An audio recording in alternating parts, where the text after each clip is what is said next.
The verdant sovereign drifted silently through the blackness of space, its sleek hull a testament to humanity's mastery over the stars. Inside its walls, the hum of the engines was the only sound, a stark contrast to the gravity of the situation outside. Ambassador Calla Fenwick stood at the observation window, staring out at the swirling void. Her reflection was dim, but the sharpness of her gaze pierced through the glass, as if she were trying to read the stars themselves.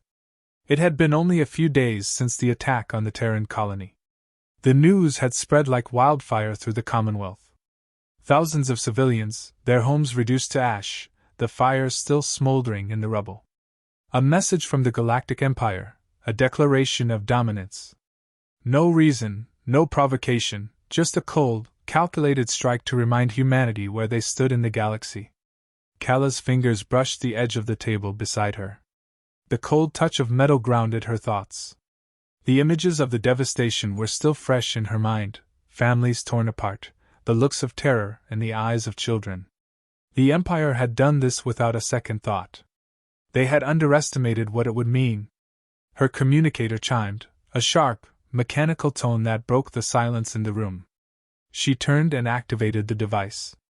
"Ambassador Fenwick," came the voice of Captain Veros, her chief of staff. "We're nearing the Imperial capital. Ready to begin the briefing whenever you are." Calla exhaled slowly. She'd known this moment was coming. "I'll be there shortly." The briefing room was sparse, functional, just as Calla liked it. She entered, her boots echoing lightly on the polished floor. The crew was already assembled, waiting. A few faces, pale with tension, glanced up as she entered. They were all feeling it, the weight of this mission, the risk that their efforts might not be enough. "Everyone sit," Calla said, her voice crisp. She took her place at the head of the table, her expression unreadable. "We know what happened on the frontier," she began, her eyes sweeping over the gathered officers. "The Empire has made its position clear. They believe they can destroy our colonies without consequence. This isn't just an attack on our people. It's an attack on everything we've built. Our unity, our progress, our future." The room was quiet, but the air was thick with a quiet understanding. The crew knew the stakes. They had all seen the images, burning cities, broken bodies. Some of them had family on the colony. "What's the plan?" Commander Laura asked, breaking the silence. She was the youngest officer on the ship, but her mind was sharp. Calla admired that about her. "We engage diplomatically. At least for now," Calla replied, leaning forward. "We'll be meeting with Emperor Kirin himself. I'll be demanding reparations, and we'll need a public apology. We need to force the Empire to face the consequences of their actions, show them that this will not be tolerated." Veros crossed his arms. "And if they refuse? Then we escalate," Calla said evenly, as if discussing a routine matter. "But we're not there yet. Our position is clear, we seek peace, but we will not stand idly by. Humanity's survival is on the line here." There was a brief pause as the officers absorbed her words. They had all heard the rumors about Kirin, about his arrogance, his unshakable belief in the Empire's superiority. The idea of negotiating with such a leader seemed almost absurd, yet here they were, the fate of thousands hanging in the balance. Calla didn't shy away from the weight of that responsibility. She had been in this position before, facing down powerful leaders, calculating every word, every gesture. Her role as a diplomat was more than just presenting arguments. It was about shaping perceptions, building alliances, and wielding the subtle force of influence. "Kirin is a man of pride, and his pride will be his undoing," she said, breaking the silence. "He thinks humanity is too weak to resist. He's wrong." Veros raised an eyebrow. "You think he'll listen?" "I don't expect him to listen," Calla replied, her voice unwavering. "But I do expect him to understand the consequences of crossing a species that refuses to be ignored." The crew nodded, their expressions more resolute. Calla had given them their marching orders, clarity in the face of uncertainty. They knew what they had to do. "We arrive in 30 minutes, Veros said, checking his data pad. "I'll make sure the ship is ready for the meeting." Calla stood, her gaze momentarily drifting back to the window. The blackness of space was unforgiving, a silent reminder of the harsh realities of intergalactic politics. Yet, in that silence, there was also room for humanity to make its mark. The stars didn't care about the squabbles of mortals, but humanity did not need their pity. They needed respect. They would get it. "I'll meet with Kiran face to face. Prepare for the worst," she said, her voice low but filled with purpose. "If he believes we'll bend to his will, he's gravely mistaken." Her officers stood in unison, their faces a mix of determination and respect. Kala turned and walked toward the door, her mind already on the confrontation ahead. The Empire had attacked a defenseless colony, but they had done more than that. They had dared to test the resolve of humanity. As she stepped into the corridor, she knew one thing with certainty: the moment she stepped onto Imperial soil, the game would change. The stars outside the verdant sovereign glowed faintly, indifferent. But Kala, cold and composed, was ready. And the Empire would soon learn that underestimating humanity was a mistake no one could afford to make. The verdant sovereign cut through the inky expanse of space, its sleek lines stark against the distant glow of the Imperial capital. The sight of the capital station, vast and oppressive, loomed ever closer, a tangible reminder of the Empire's centuries-old dominance. Kala Fenwick stood at the observation window once more, her reflection pale against the swirling nebula outside. But it wasn't the stars she was watching. It was the approaching power of the Empire. "We'll be in orbit in 20 minutes. Captain Veros's voice crackled through the comm system, a steady, calm tone, yet underneath it, there was an undeniable edge. "I trust you're ready, Ambassador." Kala nodded, though her back was turned to the console. She didn't need to look to know that the calmness of her crew wasn't mirrored in her own thoughts. They were here to face the very heart of the Galactic Empire, a behemoth that had thrived for centuries on fear and oppression. She knew they had trained for this, but nothing could fully prepare them for the sheer scale of what was coming. "I've prepared for worse," Kala replied, her voice even. The faint reflection of her face was swallowed by the endless black, her expression unreadable. She was always composed, but today, there was a stillness, an undercurrent of anticipation that even she couldn't shake. The journey to the Empire's capital felt like a drawn-out eternity. As the verdant sovereign neared its destination, a palpable sense of tension filled the ship's corridors. Officers moved with purpose, the silence deafening as they finalized their preparations. There was no room for error. "Ambassador Fenwick," Veros's voice again broke through the static. "We've just received the Empire's terms for the meeting." Kala's stomach tightened. "What terms?" "Emperor Kiran insists on a public forum. No closed chambers. He wants to demonstrate his magnanimity before the court." Veros's tone held a sharp edge. "He's not offering us privacy. He wants an audience." "That's exactly what I expected," Kala said, stepping away from the window. Her eyes narrowed. "He'll use it to make a spectacle. Let the galaxy see who is in charge. Let's not give him the satisfaction. We'll make sure the cameras see the truth, Ambassador." Kala allowed herself a brief moment of quiet determination. "Good. I'll play his game. But he will know, before this is over, that he has made a very costly mistake." The capital. The verdant sovereign docked with the Imperial station, the process eerily smooth. Kala disembarked, flanked by her officers, walking with purpose toward the grand hall where the meeting would take place. Every step forward felt like moving into the lion's den, and she could sense the weight of the eyes upon her, those of the Empire's court, and of Kiran himself. The hall they entered was colossal. Its high arches stretched toward the sky, a grotesque show of imperial excess, with towering marble columns and gold-plated railings gleaming in the harsh lights. The Empire wanted to impress, to show that no one, not even a diplomat from a fledgling species, was above their dominance. Kiran stood at the center, surrounded by his courtiers, his long cloak flowing like the shadows of the room itself. His face, lined with age and arrogance, broke into a smirk when he saw Kala. The atmosphere was thick with the collective anticipation of the court. The moment she entered, the whispers died down. "Ambassador Fenwick," Kirin's voice rang out, smooth as velvet but carrying the weight of a threat. I must admit, I expected a more pliable representative from the Terran Commonwealth. But here you stand alone at my court. Calla stood tall, her posture rigid but graceful. She met his gaze unflinchingly. I stand alone only in the physical sense, Emperor.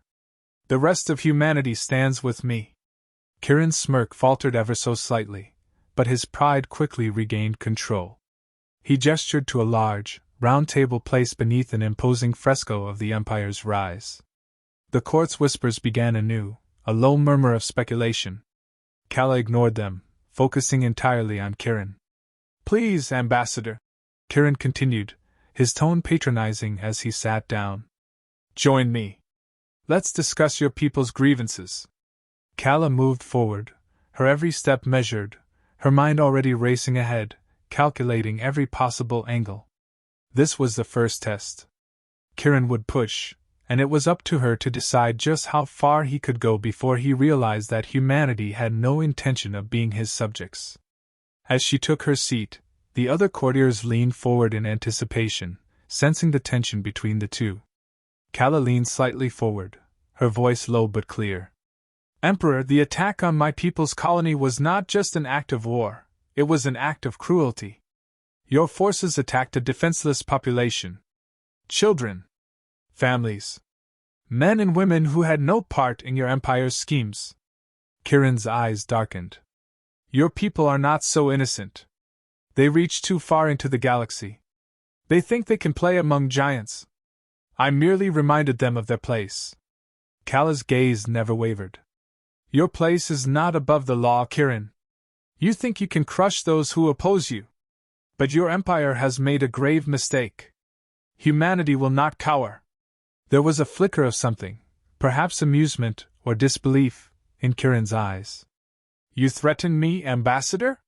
He leaned forward, his tone suddenly cold. Your species may be clever, but you are nothing compared to the might of the Empire. Your grievance will be heard, yes. But your demands will be dismissed. The court shifted uneasily.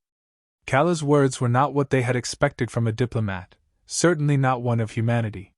She felt their judgment, but she didn't care. The moment was hers. You will listen, she said evenly, because we have no other choice but to make you. Humanity is not a colony to be crushed. We are a force that will not bow to anyone. Not you, not your empire. Kirin's face tightened, his patience wearing thin. But the Empire's pride was not easily rattled. He exhaled slowly, his lips curling into a cruel smile. Very well, Ambassador. Your people will receive reparations, but not under your terms. I will decide how far I am willing to go. And you, he leaned closer, his eyes narrowing. You will leave this court with what you are given, or face the consequences. For a moment, the air in the room seemed to freeze. Calla's heart pounded, but her voice remained steady. And what of the consequences for you, Kirin? You attacked a people who have not yet fully discovered their place in the galaxy. But make no mistake, we will define that place. And we will make you understand that you cannot treat us as lesser beings. There was a tense silence. The court seemed to hold its breath, waiting for Kirin's response. He didn't immediately speak. Finally, his lips parted in a sly smile. We'll see how your people respond when I decide what you truly deserve, Ambassador, he said, the words dripping with menace. Calla stood. The room fell still. You will know soon enough, Kirin. Her voice was quiet, but the finality in her tone resonated in the chamber. Without another word, Calla turned and walked toward the exit, her steps echoing in the marble hall. Behind her, the whispers of the court continued, but she paid them no mind. The game had begun. The days that followed the first meeting with Emperor Kirin passed in a blur of strategy, negotiation, and subtle political maneuvering. The verdant sovereign had remained in orbit above the imperial capital, a constant reminder to the empire of the stakes involved. Calla Fenwick had never felt more alone, surrounded by people, yet always carrying the weight of her people's survival on her shoulders. The imperial court had responded to her challenge with their typical arrogance. Kirin's court, too, had grown increasingly hostile as the weeks passed. No public apology had been issued. No reparations had been proposed. The Empire, with its centuries-old arrogance, refused to acknowledge the severity of their actions, dismissing it as a minor inconvenience. Despite the tension, Calla was undeterred. She spent long hours in the briefing room, surrounded by advisors, poring over every report from the verdant sovereign's censors, looking for signs of weakness in the Empire's position. Varos entered the room, his boots tapping lightly on the metal floor, drawing Calla's attention. His face was tight with frustration, but it was clear he had something important to share. "Ambassador," he began, his tone low, "we've intercepted communication from the Empire. Kirin is preparing a military demonstration. He's flexing his muscles, trying to intimidate us into submission."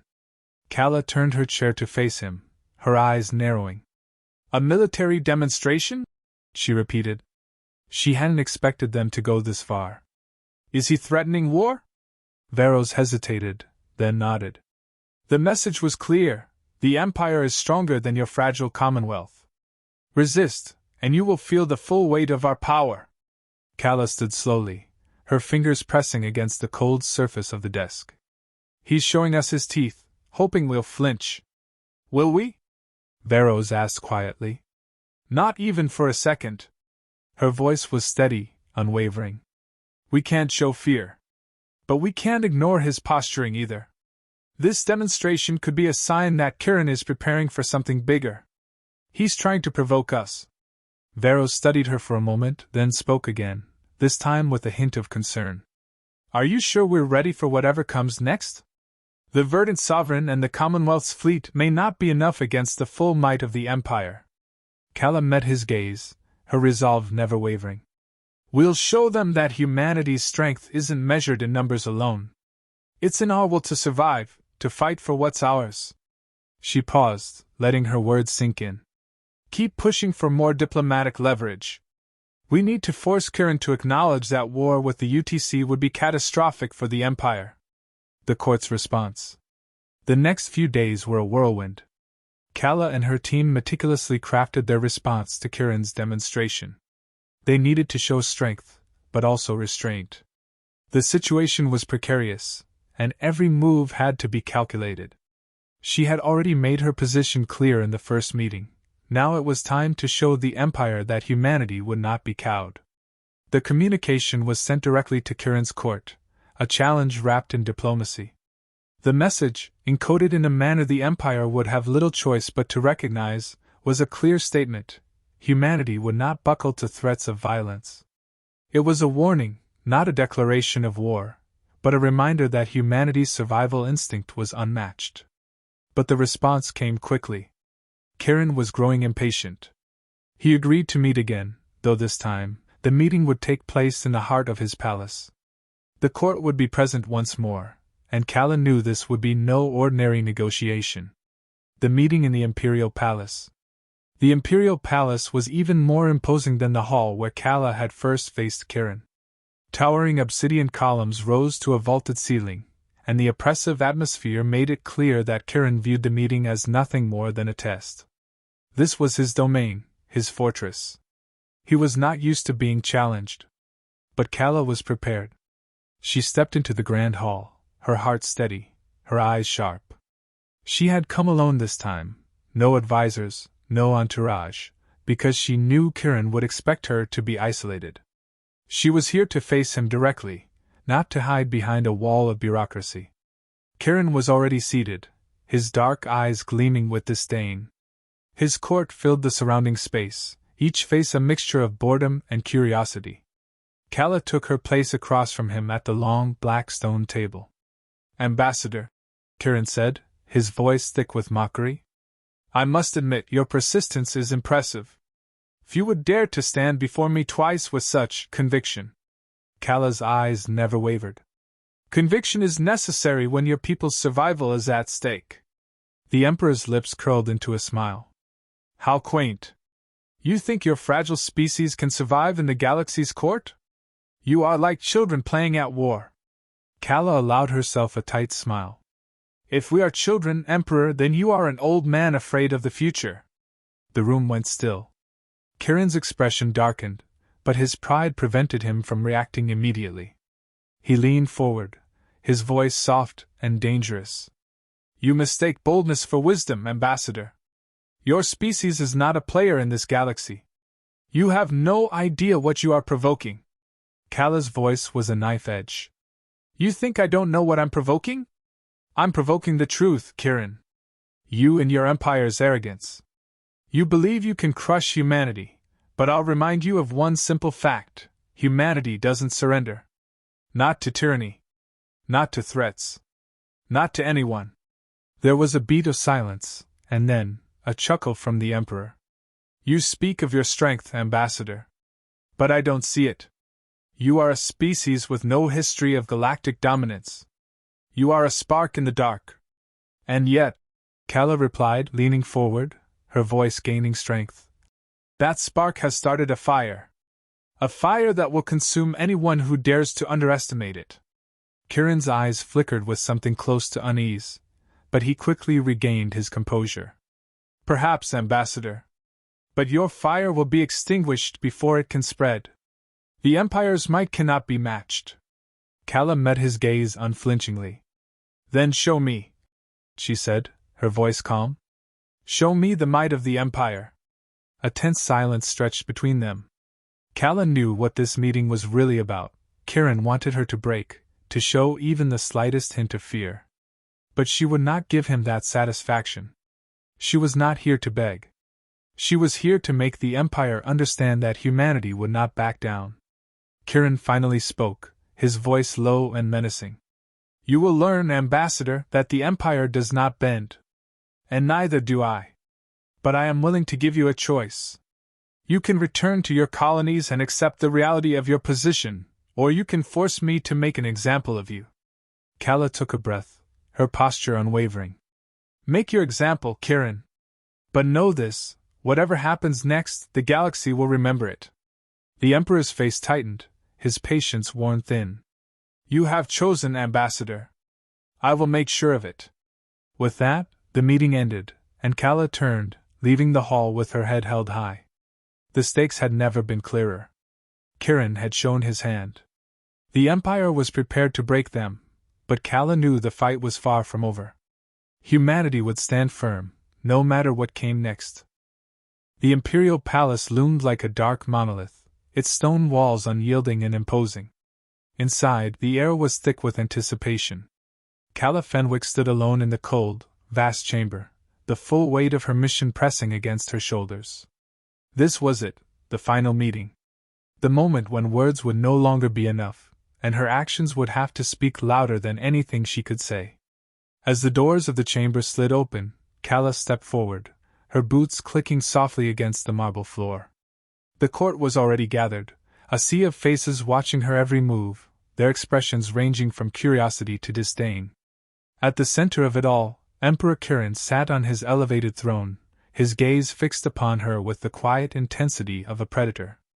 Ambassador Fenwick, Kirin's voice echoed, calm yet laced with malice. I see you've returned. Tell me, what more do you hope to achieve with your persistence? Kala stopped just a few paces away from the throne. She didn't flinch at his words. Instead, she lifted her chin slightly, meeting his gaze with unyielding confidence. I hope to remind you, Emperor, that humanity does not bend to threats. Not to yours, not to anyone's. The court murmured. Kirin's lip curled slightly in amusement, but there was no trace of humor in his eyes. He gestured to one of his advisors, who stepped forward, holding a data pad with an unreadable expression. I'm afraid your persistence has been tiresome, Ambassador, Kirin said, his tone taking on a more venomous edge. Your people have been warned. The galaxy's rulers do not tolerate such defiance. And yet here you stand, demanding the impossible. Kala's voice was sharp, but controlled. What is impossible is for the Empire to continue thinking it can crush what it does not understand. You attacked a defenseless colony, Kirin. A peaceful world, innocents slaughtered. That's what we're here to talk about. Kirin's eyes flickered with something darker. You want an apology. reparations. Justice, as you call it. But your people have no understanding of what true power is. You are a speck in the vastness of this galaxy, Ambassador. Kalla's lips parted, her words coming out cold and deliberate. And yet it is you who have miscalculated, Emperor. You believe that power is only measured in fleets, in armies, in the ability to crush. But the true strength of humanity lies in something you cannot fathom, our will to survive. Kirin's smile wavered for a split second, but he quickly regained his composure. Your spirit is admirable, I'll grant you that. But misguided. He leaned forward slightly. You think you can stand up to the Empire, to me? And for what? A handful of colonies? Kalla took a step closer, her voice low and resolute. It's not just colonies, Kirin. It's the lives of our people. The ones you took, the ones you threaten with every word you speak. You underestimate us, and that is your mistake. Humanity will never back down. Never. Not to you, not to anyone. The tension in the room was palpable, but Kalla wasn't about to let Kirin's arrogance go unanswered. You see, Kirin, you attacked our home. That is what you did. And now, you will face the consequences of your actions. Kirin's gaze hardened. Consequences? He scoffed, waving his hand dismissively. You would threaten the Empire? You would dare? I don't threaten, Emperor, Kalla said, her voice cutting through the silence with chilling clarity. I state facts. You attacked us. And now you will either face the consequences, or we will bring them to you. For a moment, there was only silence. The courtiers exchanged uncertain glances, unsure of what to make of Kalla's defiance. Kirin's eyes narrowed, and for the first time in the meeting, there was a flicker of doubt behind his gaze. He wasn't used to anyone, let alone a diplomat from a lesser species, speaking to him this way. Do you really think you can fight the Empire? Kirin's voice was dangerously soft. Your colonies are small, scattered. You have no army capable of challenging the might of the Empire. Kalla stood tall, unbowed. You are wrong. Humanity has something the Empire will never understand. The ability to unite. The ability to resist, even in the face of overwhelming odds. You may think you can crush us, but what you fail to see is that when you attack our people, you give us reason to fight. And that will always be our strength. Kirin's face tightened, his pride visibly bruised by her words. He leaned back in his throne, his hands steepled, as though contemplating how best to react. The room held its breath. Finally, he spoke. I will not apologize, Ambassador. I will not admit to any wrongdoing. The Empire answers to no one. Kalla took a long breath. Then you've made your choice. Her voice was colder than the space beyond the walls of the palace. And now, we will make ours. For a moment, Kirin looked as though he might retort, but something in Kalla's gaze stopped him. She had spoken plainly, but there was a finality in her words that struck a chord, one that he could not dismiss. He opened his mouth as though to speak, but the words faltered before leaving his lips. Your arrogance blinds you, Kalla continued, her tone icy. You attack our home. You insult us. And you think we will bow to you, to your empire. But you are wrong. You think we are weak. But we will make you see just how wrong you are. Humanity will not fall, not while I draw breath. The silence in the chamber stretched taut as the court waited for Kirin's next move. But the Emperor did not immediately respond. Instead, he sat back, his eyes flickering with something, uncertainty, perhaps, or grudging recognition. He had underestimated the Terran spirit. His empire, with all its might, had been outmaneuvered by a single human diplomat, a woman who refused to bend. Kalla stood her ground, her eyes locked with his. You will see the consequences of your actions, Kirin. And when the galaxy hears of what you did, it will remember this moment. It will remember how the Empire tried to crush humanity. And how we survived. For a long moment neither spoke. The weight of the words hung in the air, heavy with the gravity of their implications. Finally, Kirin leaned forward, his gaze still sharp, but something flickered behind his eyes, a momentary hint of doubt. Perhaps, he said, his voice a low growl, Perhaps you have more strength than I gave you credit for. Kala didn't respond. She simply turned and walked away, the echoes of her footsteps the only sound in the vast chamber. She knew the battle was far from over, but today, humanity had made its stand. The Emperor's arrogance had been shattered, and for the first time, he had been forced to confront the strength of a species he had underestimated. As she stepped out of the palace, Kala allowed herself a brief moment of satisfaction. She had delivered the cold declaration. Now, the galaxy would have to reckon with humanity's resolve.